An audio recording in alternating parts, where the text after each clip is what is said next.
Olá, tudo bem?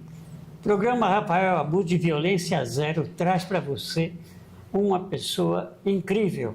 Estamos falando de Evandro Gregorin, que é psicanalista, treinador emocional, palestrante, escritor e tem um profundo conhecimento desse tema violência que ele traz e vai falar tudo para nós. Como vai, Evandro? Muito prazer, muito obrigado por ter aceito o nosso convite. O programa Violência Zero está realmente focado em todo tipo de violência. Tem gente que pensa que violência é só quando pega, soca, quando corta, quando mata, tal, mas existe uma infinidade. Você que é psicanalista sabe quantos e quantos tipos de violência tem. Conta um pouquinho da sua história como psicanalista na localização da violência e no método da superação que você tem aplicado e que tem dado certo. Primeiro, Rafael, agradeço pelo convite. É um prazer estar aqui com vocês. Realmente é como você falou, né? A violência, ela pode ser física ou psicológica. Sim. No caso, eu sofri os dois tipos de violência. E foi por conta desse decorrer que eu fui me especializando nessa arte do desenvolvimento emocional, da inteligência emocional, e isso eu fui encontrando saída para poder ter uma vida mais leve, uma vida mais tranquila.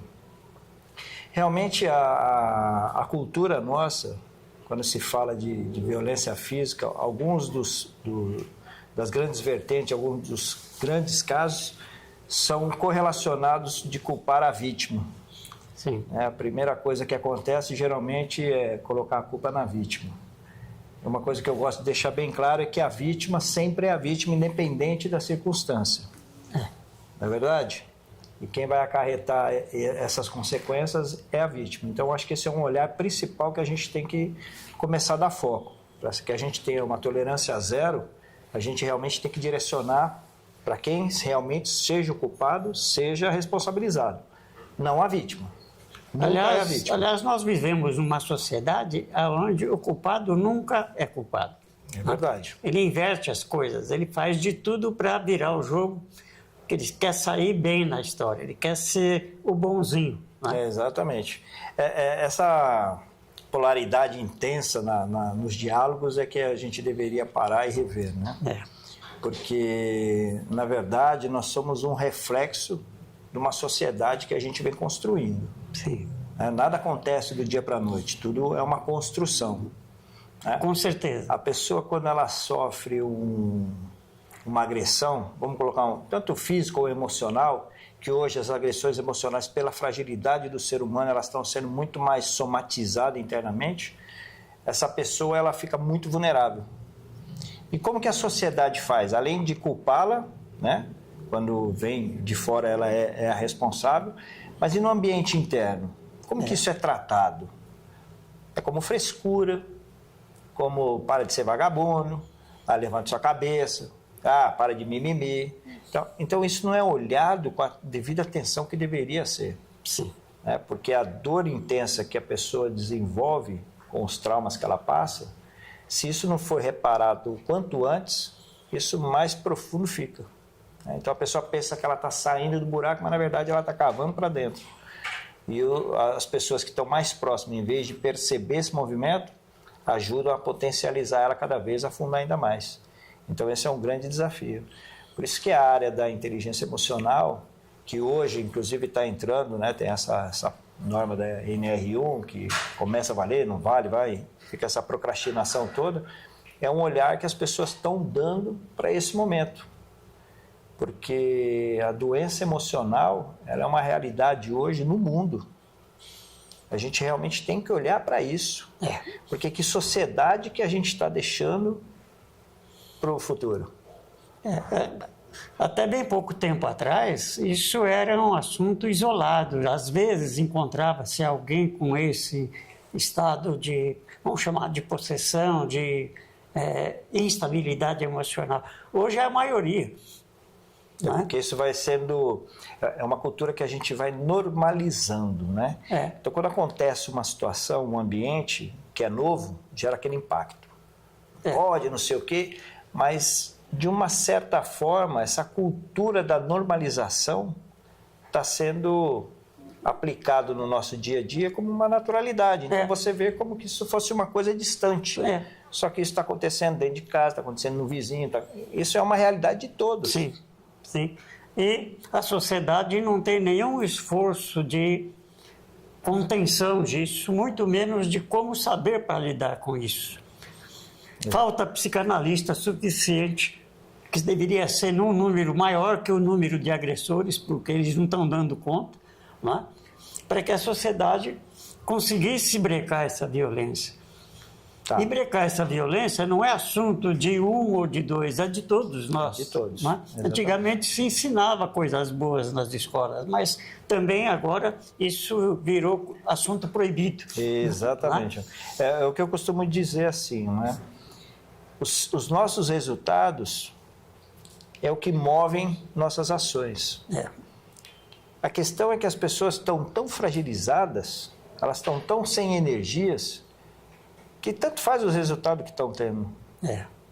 Porque é aquele ponto. Eu olho sempre para os meus resultados. Sim. Eles estão satisfatórios? Tá bom para mim isso? Tá ok, tá tudo certo. Agora, se não tá, eu preciso fazer algo.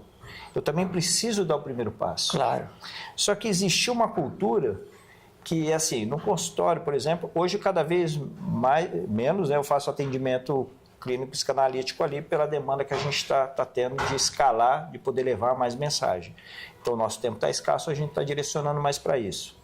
Mas o que era muito comum também é o que eu brincava com eles: você vai sentar na cadeira, no divã da sua consciência, da sua melhora, ou vai ficar na cadeira do mimimi, do vitimismo?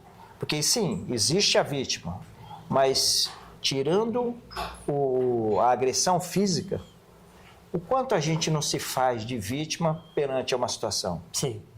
A gente já começa a aprender isso desde criança. De criança a gente já começa a ver os movimentos, vai chorando para ganhar as coisas, vai indo, você vai construindo. Só que essas gerações que estão se moldando estão sendo cada vez mais potencializadas nessa percepção de vida. Então isso também é um conflito. Eu acho que é uma coisa que a gente deveria olhar desde o início. Algum caso que aconteceu que você tratou, sem precisar mencionar nomes, mas que realmente conseguiu tirar a pessoa daquela prisão mental, vamos chamar assim?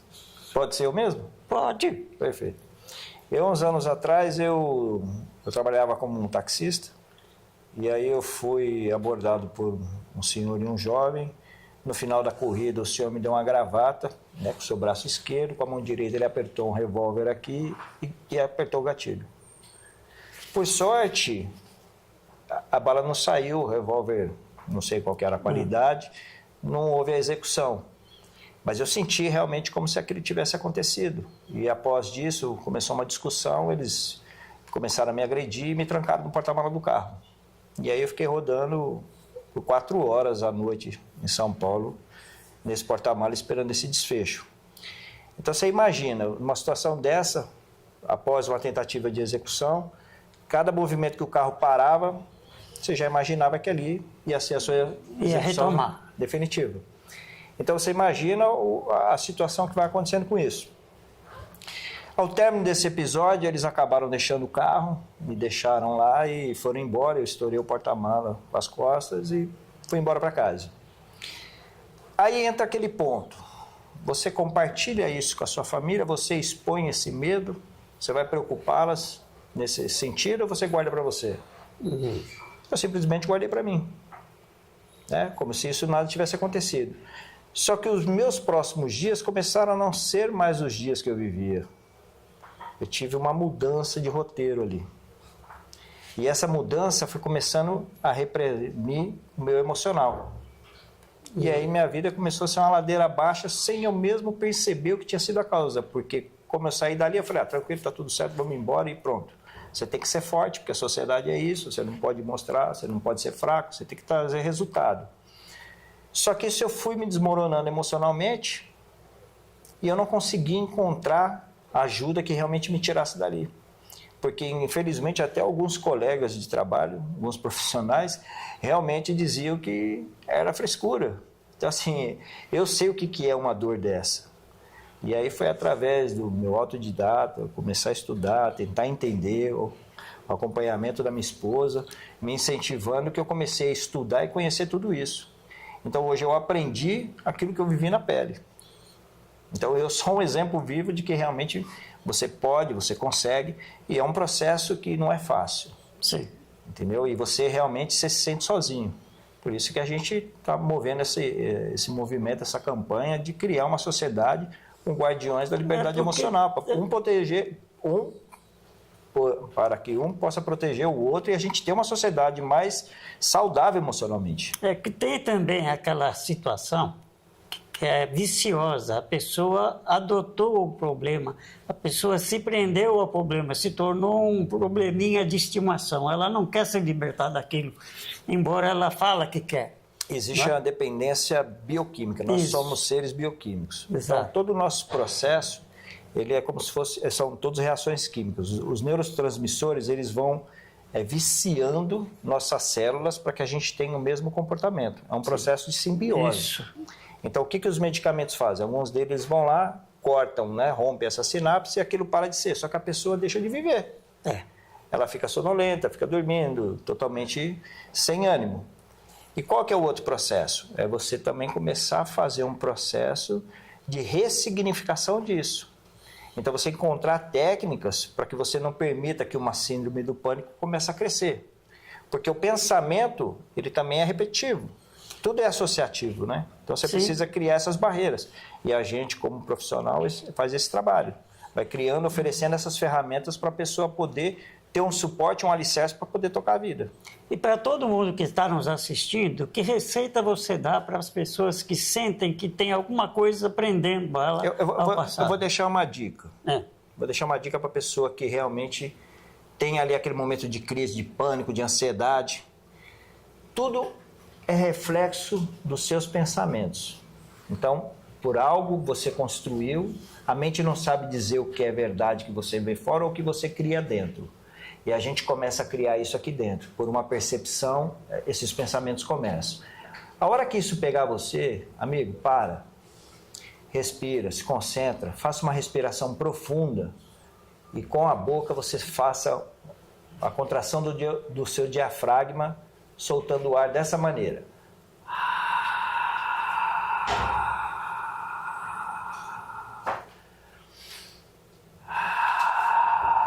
Faça isso por 3 vezes. Esse é um processo de oxigenação que corta os pensamentos do seu cérebro e você sai completamente desse ciclo. E procure a ajuda de um profissional quanto antes, tá bom? E procurando ajuda, a pessoa coloca os neurônios no lugar, a mente no lugar, o passado no lugar, e você tem a chance ainda de realizar no resto da sua vida as coisas para as quais você é capaz, mas esse passado está prendendo. E precisa vir ministrar perdão, aplicar as técnicas de superação e se abrir o mais possível. Muito prazer de tê-lo recebido conosco. Gostaria que você, se quisesse, dar suas mídias sociais, seus contatos, porque todo mundo está precisando de ajuda. Está faltando psicanalista nesse planeta. Todo mundo precisa de ter esse acesso. É verdade. Ó, nossas redes sociais, eu trabalho como Dr. Haut Persona, então ela é o Instagram, Dr. Haut Persona, e no YouTube é Teatro da Vida. Então lá a gente vai trazendo todo esse material, vai falando a respeito disso. E o que falta mais é exatamente isso, né? Um ouvir o outro. Eu acho que a partir do momento que se criar essa empatia, de um ouvir e respeitar o próximo, a gente começa também a ajudar nesse processo de desbloquear as pessoas. Muito obrigado pela sua participação. Obrigado muito pelo prazer convite, mesmo receber. Nosso notebook não para de vir mensagens, pena que não dá para ler todas, mas a gente vai voltar a falar porque nós precisamos juntar esforços para vencer essa violência. Por isso que é violência zero, a hora do basta. O programa Rafael Abud agradece o carinho da sua audiência. Muito obrigado.